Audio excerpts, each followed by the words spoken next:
은혜 받으신 하나님 말씀은 예레미야서 2장 4절부터 13절 되겠습니다. 예레미야서 2장 4절부터 13절 구약성경 1051쪽 되겠습니다. 하나님 말씀 합독하겠습니다. 야곱의 집과 이스라엘의 집 모든 족속들아 여호와의 말씀을 들으라. 나 여호와가 이와 같이 말하노라. 너희 조상들이 내게서 무슨 불의함을 보았기에 나를 멀리하고 가서 헛된 것을 따라 헛되이 행하였느냐. 그들이 우리를 애굽 땅에서 인도하여 내시고 광야 곧 사막과 웅덩이 땅, 건조하고 사망의 그늘에 진 땅, 사람이 그곳으로 다니지 아니하고 그곳에 사람이 거주하지 아니하는 땅을 우리가 통과하게 하시던 여호와께서 어디 계시냐 하고 말하지 아니하였도다. 내가 너희를 기름진 땅에 인도하여 그것의 열매와 그것의 아름다운 것을 먹게 하였거늘 너희가 이리로 들어와서는 내 땅을 더럽히고 내 기업을 역겨운 것으로 만들었으며 제사장들은 여호와께서 어디 계시냐 말하지 아니하였으며 율법을 다루는 자들은 나를 알지 못하며 관리들도 나를 반역하며 선지자들은 바알의 이름으로 예언하고 무익한 것들을 따랐느니라. 그러므로 내가 다시 싸우고 너희 자손들과도 싸우리라. 여호와의 말씀이니라. 너희는 기띔 섬들에 건네가 보며 계달에도 사람을 보내 이 같은 일이 있었는지 자세히 살펴보라. 어느 나라가 그들의 신들을 신 아닌 것과 바꾼 일이 있느냐. 그러나 나의 백성은 그의 영광을 무익한 것과 바꾸었도다. 너 하늘아 이 일을 말미암아 놀랄지어다. 심히 떨지어다. 두려워할지어다. 여호와의 말씀이니라. 내 백성이 두 가지 악을 행하였나니 곧 그들이 생수에 거는데는 나를 버린 것과 스스로 웅덩이를 판 것인데 그것은 그 물을 거두지 못할 터진 웅덩이들이니라. 아멘. 저는 오늘 시간에 이 말씀을 통해서 밑빠진 닭의 물 붓기 인생이란 제목으로 말씀을 증거하겠습니다. 따라 말씀해 주십시오. 밑빠진 독의 물 붓기 인생. 우리 속담에 밑빠진 독에 물 붓기라고 하는 속담이 있습니다. 아무리 애쓰고 노력해도 수고를 해도 밑구멍이 빠져버렸기 때문에 헛고생만 한다라고 하는 말을 할 때 쓰여지는 말입니다. 오늘 13절에 보니까 터진 웅덩이라고 하는 표현이 있습니다. 읽어볼까요? 내 백성이 두 가지 악을 행하였나니 곧 생수에 거는데는 나를 버린 것과 스스로 웅덩이를 판 것인데 그것은 물을 가두지 못할 터진 웅덩이니라. 아멘. 여러분 누가 보아도 살만함에도 불구하고 밑빠진 독에 물붓기 같은 터진 웅덩이 같은 그런 인생이 간혹 있습니다. 왜 그렇게 살까요? 그 이유가 무엇일까요? 한번 알아보겠습니다. 첫째는 생수의 근원들인 하나님을 버린 것 때문에 그렇게 사는 것입니다. 요한복음 4장에 보니까 수가성에 사는 한 여인이 예수님을 만나는 장면이 있습니다. 예수님께서 그 우물가에 오셨어요. 마침 그 여자도 물길로 그곳에 왔습니다. 그리고 예수님께서 물을 달라고 요청을 합니다. 그러자 그 여자가 이렇게 말하지요. 당신은 유대인인데 사마리아 사람인 나한테 왜 이렇게 물을 달라고 합니까? 왜냐하면 유대인과 사마리아 사람은 상종하지기를 않았습니다. 그때 예수님이 이렇게 말합니다. 여인이여, 내가 주는 물을 마시면 영생하도록 솟아나는 샘물을 얻을 거야. 그러자 그 여자가 아니 그런 물이 있다면 나에게도 주사 목마르지도 않게 하시고 이 한낮에 물길로 이곳에 오지 않도록 해주세요. 그렇게 말을 했습니다. 여러분들 그 여자에게 예수님이 다시 묻습니다. 네 남편을 불러오라.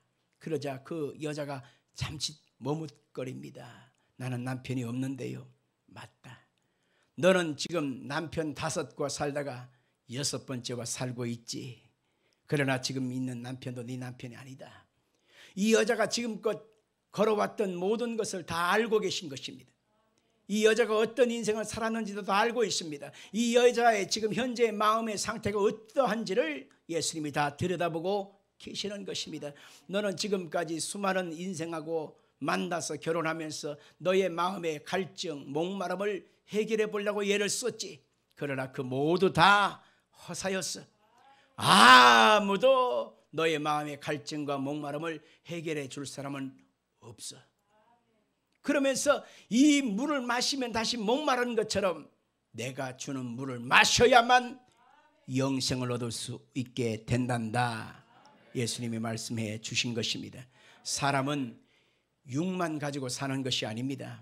사람은 그 속에 영이 있어요. 그래서 육체의 만족을 아무리 채워봤자 영적인 목마름을 해결할 수가 없음을 알아야 합니다. 사람은 육이 있으니까 육의 필요도 채워져야 돼요. 배고프면 먹어야 되고 피곤하면 쉬어야 되고 아프면 치료를 받아야 되지요. 그러나 이 육신의 것을 아무리 다 채워봤자 그것이 결국 만족이 되어지고 행복한 것이 아니라 참 희한하게요. 내가 지금 좋은 차를 갖고 싶어서 그 차를 샀다고 합시다. 그러면 옆에 더 좋은 차가 지나가면 아유 내 차는 별거 아니네. 아유 내 차는 거기다 비하면 네 거네 네 거. 이렇게 마음에 불만이 또 들어오는 것입니다. 노력을 해서 애써서 가지고 그렇게 갖고 싶었던 살고 싶었던 집에 샀어요. 그리고 그 집에 이사 갔는데 친구의 모임에서 갔는데 그 친구는 더 좋은 집에 더 큰 집, 더 넓은 집에 사는 거예요. 그 집에 비하면 내 집은 성냥곽이구나. 아이고 이렇단 말입니다.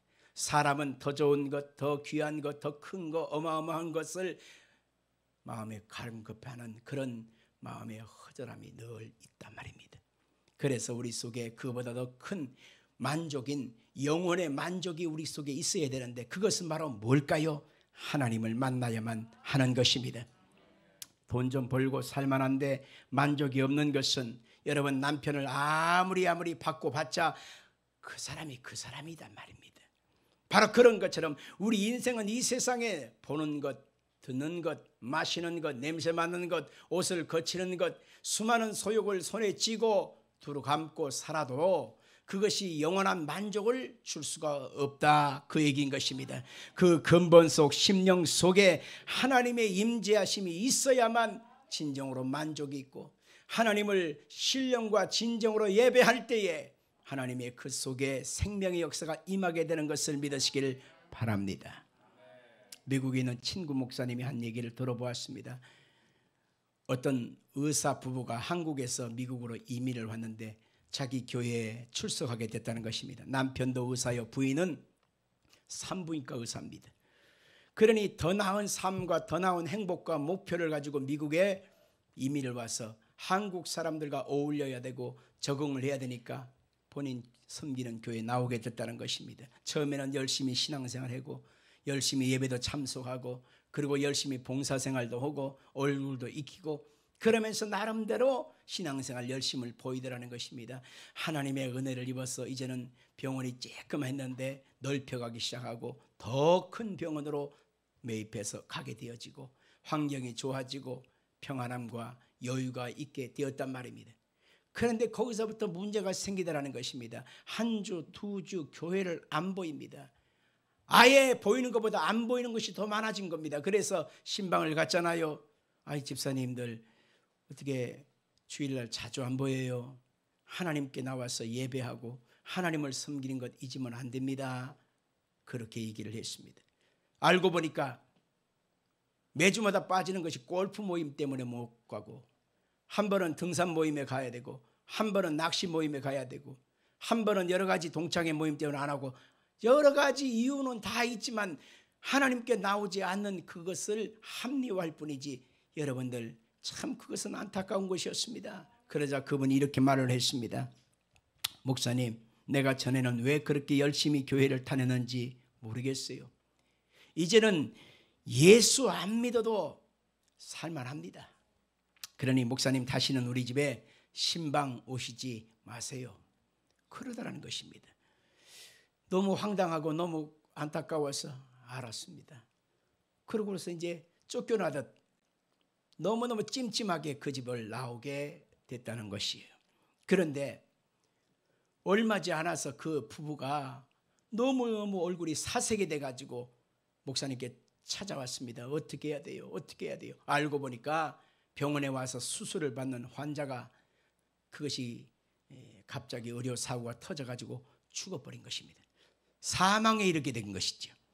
그러니 뭐 갑자기 막 난리가 난 것입니다. 여러분, 이것을 해결하려면 병문을 닫고 쇠고랑을 차지 않는 이상 이게 참 힘들게 된 상황이 되고 만 것입니다. 설상가상으로 같이 따라온 그 아들이 있는데 그 아들이 못된 친구들을 만나 마약을 해서 들통나가지고 병원에 경찰서에 잡혀갔다는 것입니다.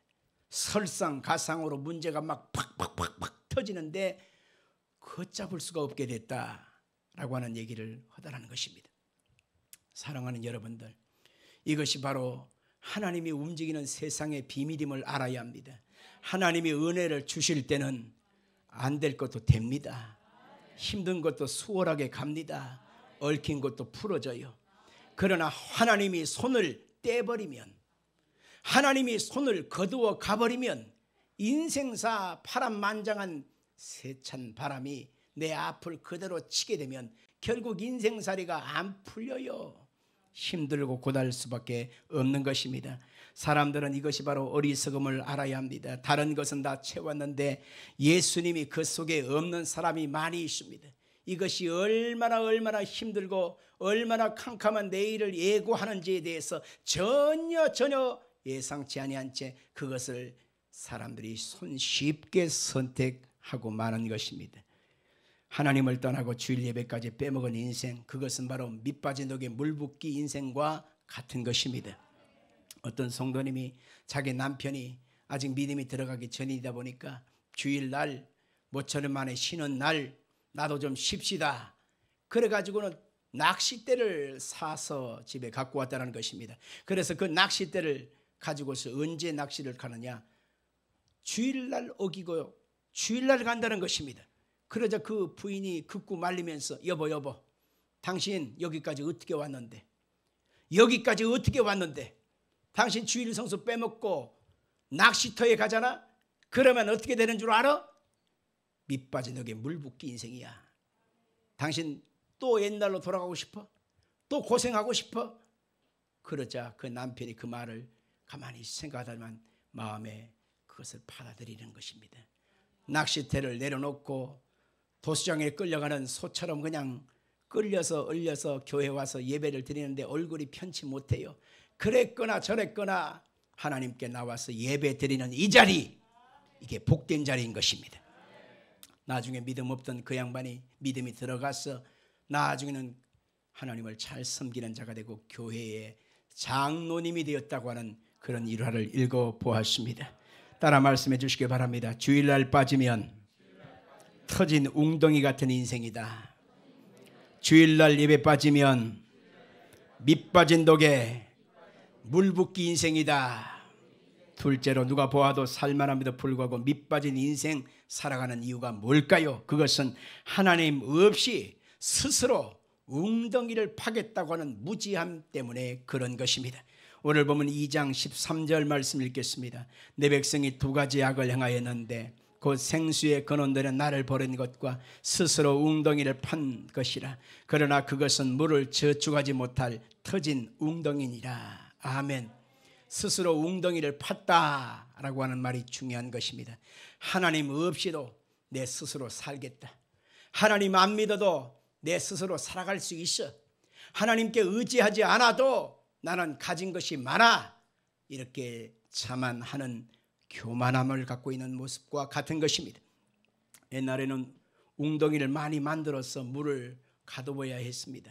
그래서 동네 곳곳에 크고 작은 웅덩이들을 많이 파서 농한기 때 다 썼던 것을 볼 수가 있습니다. 우리나라는 저수지가 참 많은데요, 자료에 보니까 18,000여 개의 저수지가 있다고 합니다. 가장 큰 저수지는 충남 예산에 있는 애당저수지고 가장 오래된 저수지는 제천에 있는 어림지, 신라시대부터 시작됐다고 그럽니다. 이렇게 많은 저수지가 있는데도 불구하고 우리나라는 항상 물 부족 국가에 해당하다고 그렇게 말합니다.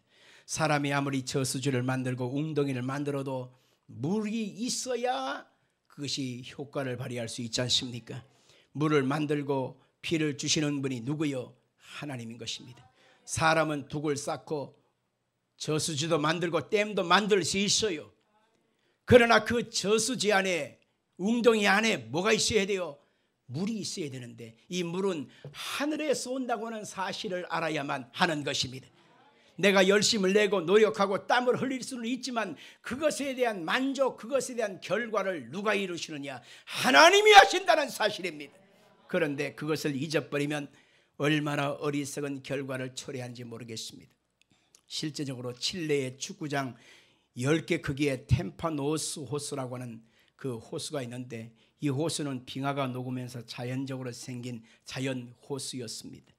호수의 물은 가득했습니다. 그런데 어느 순간에 그 넉넉하고 가득했던 그 호수의 물이 싹 빠져버리고 바닥에 돌덩어리만 가득하더라는 것입니다. 그래서 이상하다, 이런 일이 없었는데 어떻게 이렇게 호수의 물이 말랐는가 하고서 과학자들이 조사를 해보니까 이웃 마을에 커다란 지진이 났어요. 땅이 막 흔들렸어요. 그러니까 그 땅이 흔들린 틈에 그냥 지각 변동을 통해서 가두었던 그 물이 싹 빠져나가고 없었더라는 것입니다. 실제로 중국에서도 그런 일이 있었는데 중국 광시성에 있는 큰 저수지에 26만 평 되어지는 수심 20m가 되어지는 호수가 있는데 그 호수에 가득한 물이 어느 순간에 물이 싹 빠져나가 버리고 마른 고기들만, 물고기들만 거기에 즐비하더라는 것입니다. 이런 자연 현상을 보면서 아하, 이 모든 것이 우연이 된 것 같지만 하나님이 역사하고 계신다는 사실을 알아야만 하는 것입니다. 우리가 살아가는 세상, 경제적인 상황, 직장 앞길, 진로, 가정 문제, 이 모든 것들도 하나님이 주관하시는데 그것을 내가 한다고 나의 머리를, 골머리를 싸매면서 많은 사람이 어리석음을 범할 때가 많이 있습니다. 요즘 가상화폐 아주 인기가 많지요. 이 가상화폐 중에 루나라고 하는 가상화폐가 있습니다. 권도용이라고 하는 30살 먹은 사람이 대표인데 얼마나 천재적인 머리를 갖고 있는지 이 사람이 루나라고 하는 가상화폐 회사를 차려가지고 얼마나 대박을 쳤는지 모릅니다. 이 사람의 별명이 한국의 일론 머스크라고 하는 별명을 얻었습니다. 시가총액이 자그마치 50조 원에 해당할 만큼 거대한 회사를 차리게 됐습니다. 그런데 이것이 바로 어느 순간에 뻥 터지니까 하루아침에 그 어마어마한 시가총액의 회사가 휴지 조각이 되어지는, 상장 폐지가 되어지는 그런 결과가 되어서 그 루나라고 하는 것 때문에 20만 명 이상이 지금 피해를 봤다라고 하는 결론이 났습니다. 그 다음에 한국의 동학개미의 선두주자 존 리라고 하는 분이 있습니다. 이 사람 때문에 한국의 주식에 열풍이 불고 그가 갖고 있던 회사를 통해서 한국의 수많은 사람들이 많은 도움을 받았다고 얘기를 했습니다. 그러나 그가 알고 보니까 어떻게 됐나요?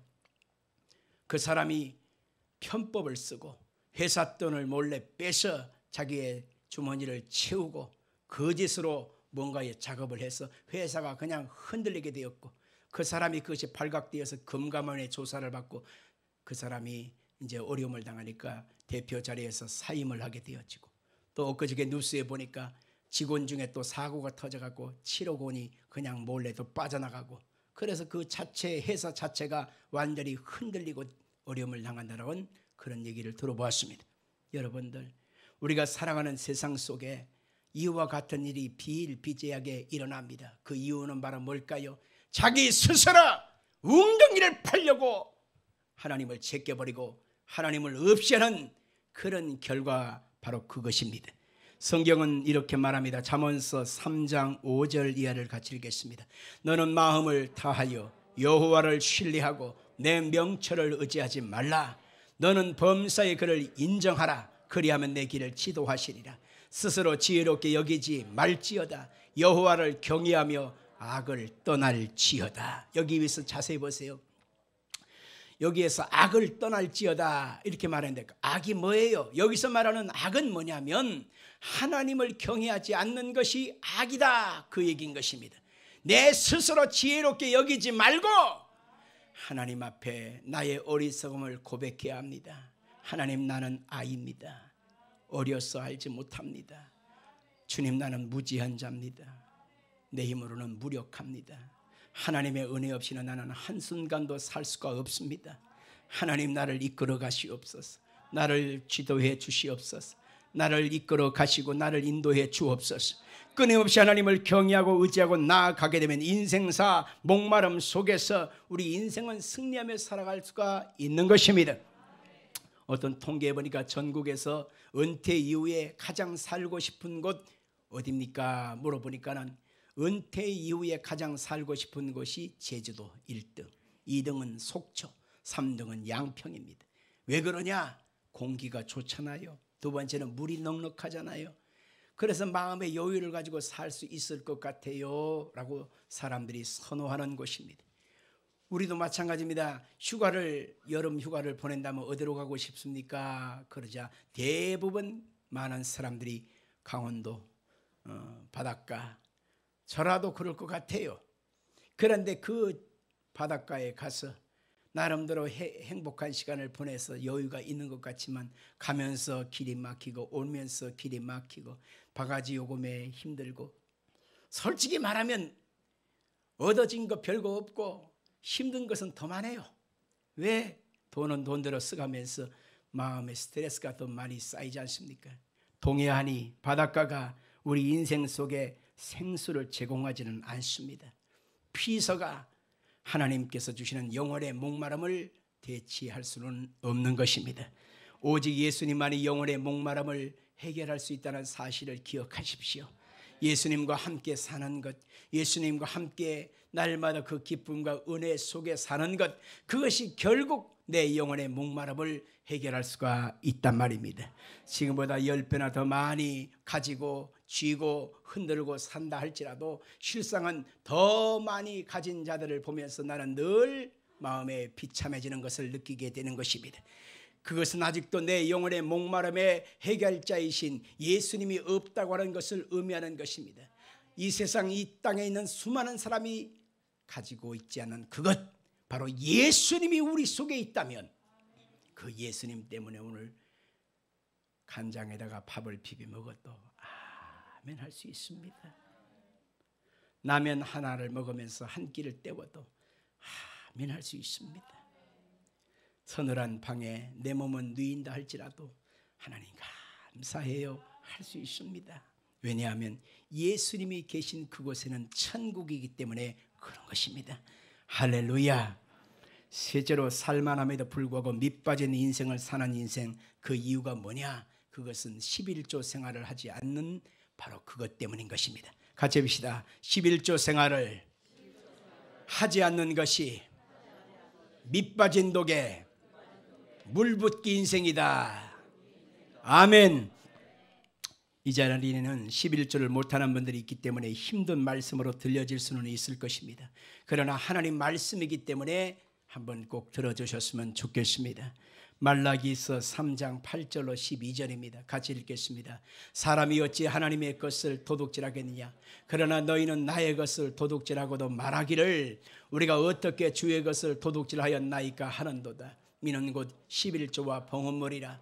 너희 곧 온 나라가 나의 것을 도둑질하였으므로 너희가 저주를 받았느니라.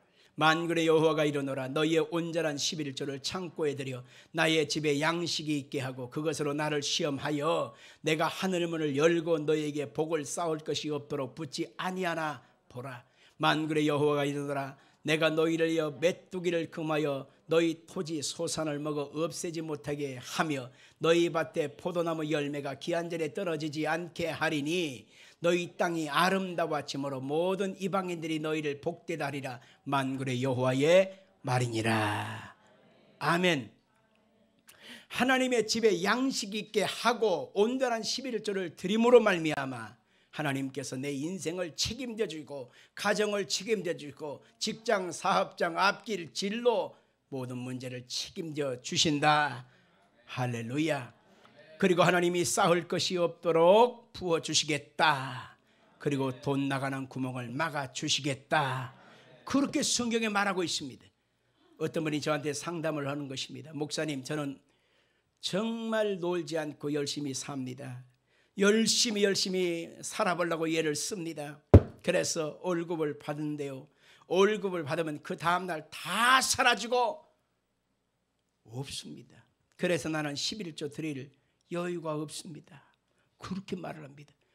어떻게 돈을 쓰는데요? 예, 카드값으로 나갑니다. 이자 나갑니다. 건강보험료 나갑니다.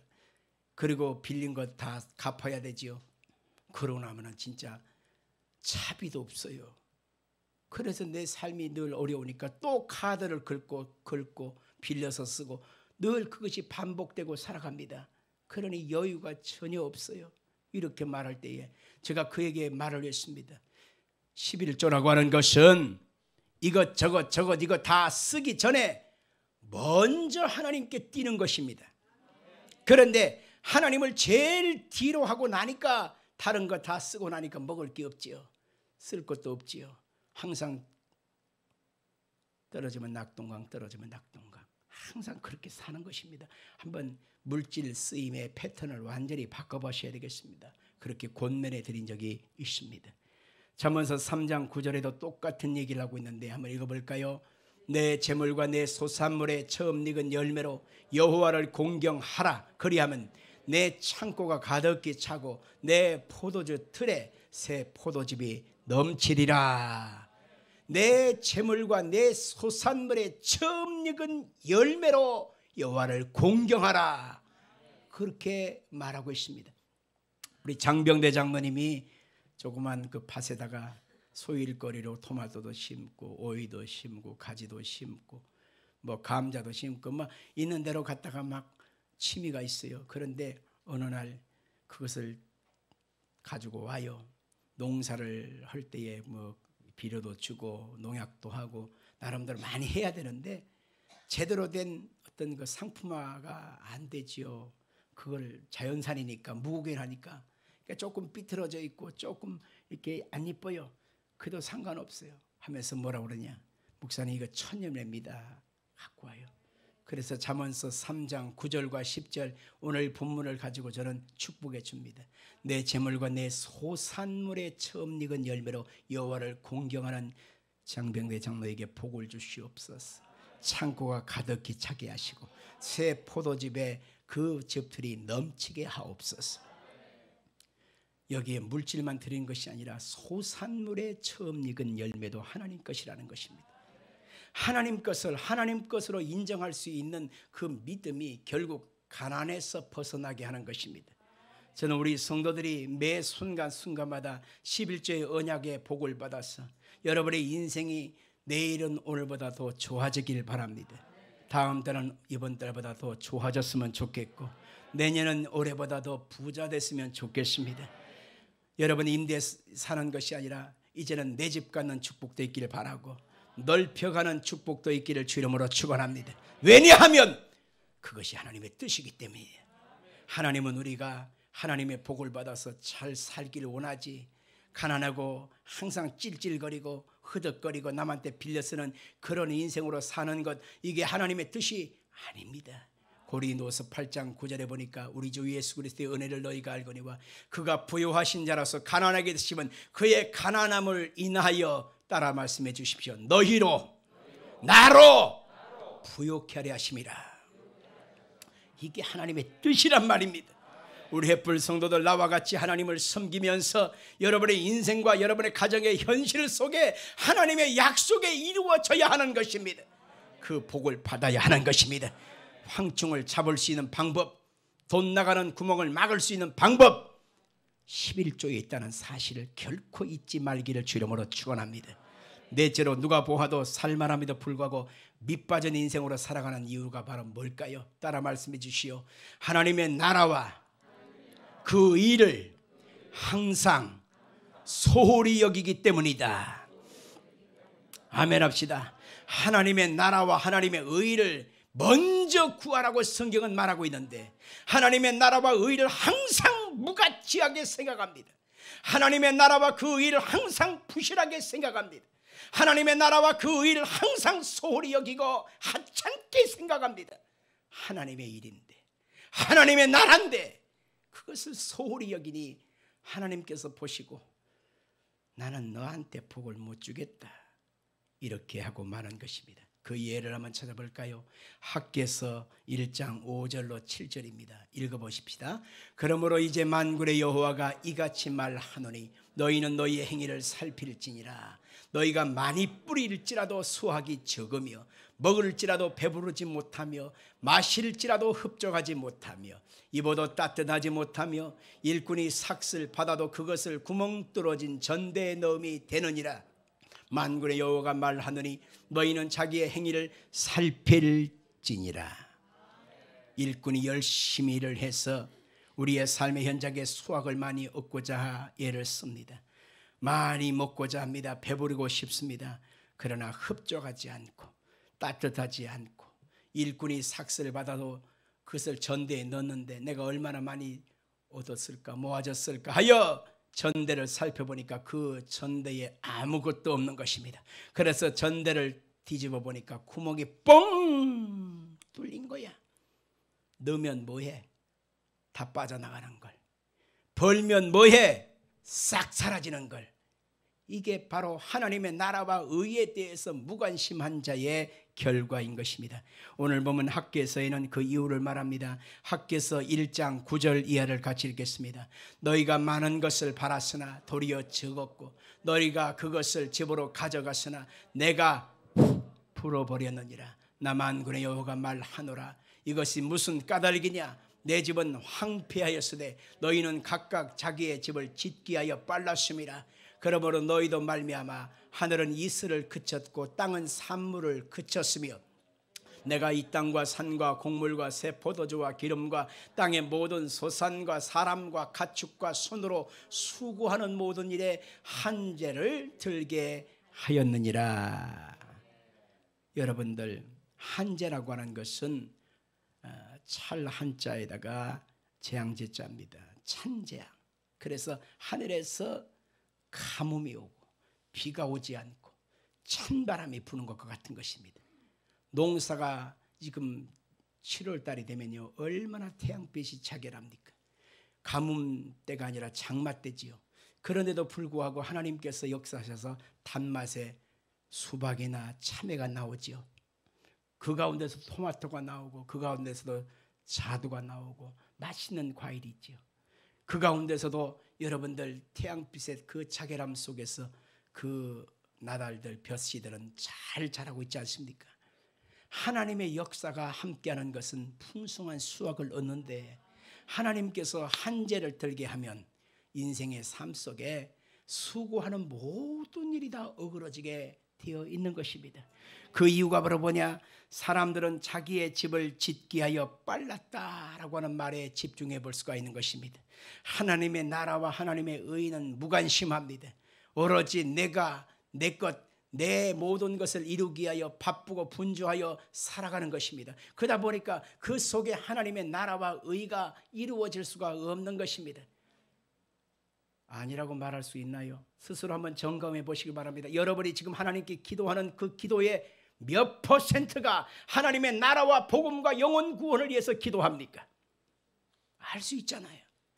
여러분이 기도하는 그 대부분의 기도가 먹고 입고 살아가는 나의 일거수일투족을 위해서만 기도할 뿐이지 영혼 구원을 위해서 기도하거나 하나님의 나라를 위해서 기도하거나 하나님이 기뻐하는 선한 열매를 맺기 위해서 기도하는 것은 얼마나 되는지 스스로 알 수 있을 것입니다.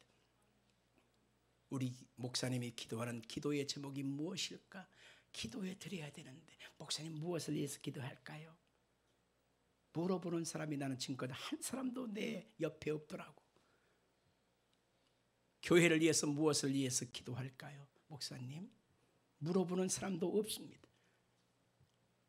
성도 여러분들 어찌해야 될까? 오늘 성경 1장 8절은 얘기하고 있습니다. 읽어볼까요? 너는 산에 올라가서 나무를 가져다가 성전을 건축하라. 그러면 내가 그것으로 말미암아 기뻐하고 또 영광을 얻으리라. 여호와가 말하였느니라. 아멘. 산에 올라가서 나무를 가져다가 성전을 건축하라. 그러면 내가 기뻐하고 영광을 얻을 것이야. 여러분 하나님의 나라가 바벨론에 끌려가서 70년 동안 황폐되어 버리고 불타버리고 완전히 그들이 삶 속에서 하나님을 예배할 공간을 잃어버렸습니다. 그래서 그들이 포로되어서 귀환했을 때 그들은 하나님의 나라와 하나님의 성전을 짓는 것을 게을리하고 오로지 자기 집을 짓고 먹고 마시는 데 치중하고 살아가니까 학계를 통해서 지금 말씀하는 소리가 그것입니다. 하나님의 성전을 지어야 된다. 그래서 이 말씀을 듣고 그들이 산에 올라가서 나무를 피워다가 솔로몬 성전과 비교할 수 없은 허접스러운 성전을 지었습니다. 그럼에도 불구하고 하나님께서는 그것을 보시고 영광을 받으셨고 학개서 2장으로 넘어가면 뭔 얘기냐면 처음 영광, 솔로몬의 그 영광, 그 성전에 임했던 영광보다 지금 지은 성전, 이 학개 성전, 수룩밟은 성전이 더 큰 영광으로 임하게 될 것이다 하는 하나님의 칭찬이 있었던 것을 보게 되는 것입니다. 우리의 삶의 목적이 예수 믿기 전에는 오로지 나를 위해서만 살아올 이유였습니다. 그러나 예수를 믿고 구원받은 하나님 백성들은 먹든지 마시든지 무엇을 하든지 다 무엇을 위해서 살라? 주의 영광을 위해서 살라 그랬습니다. 아멘 합시다. 그러므로 오늘 여러분과 저는 마태복음 6장 33절에 그러즉 너희는 먼저 그의 나라와 그의 의를 구하라. 그리하면 이 모든 것을 너희에게 더하시리라 그랬습니다. 먼저라고 하는 말이 여기서 비중 있게 다루고 있음을 보게 됩니다. 먼저 나의 가치관을 꺾고 하나님의 가치관을 구하는 것입니다. 나의 유익의 시간을 빼는 것이 아니라 하나님 영광된 시간을 빼는 것입니다. 내 몸을 하나님의 영광을 위해서 먼저 드려지고 내 물질이 하나님의 영광을 위해서 쓰여지기를 원할 때 거기에 하나님의 선한 뜻이 이루어지고 돈 나가는 구멍을 막아주시는 것입니다. 그것을 가리켜서 우리는 믿음으로 사는 사람이다. 이 사람은 순종하며 사는 사람이다. 그렇게 말하는 것입니다. 사랑하는 성도 여러분들, 찬송가 384장에 보면 나의 갈 길 다가도록 예수 인도하시니라고 하는 찬송이 있습니다. 나의 갈 길 다가도록 예수 인도하시니 내 주 안에 있는 긍휼 어찌 의심하리요. 믿음으로 사는 자는 하늘 위로 받겠네. 무슨 일을 만나든지 만사 형통하리라. 할렐루야. 이제는 우리의 인생과 우리의 삶의 현장에 밑빠져덕의 물붓기 같은 인생 아무도 없어야 합니다. 이제는 우리의 삶의 현장에 하나님이 복을 주고 하나님이 들어쓰시는 그 은혜와 복을 받고 살아야만 합니다. 하나님 앞에 밑빠져덕 인생이 되는 이유가 바로 뭐냐?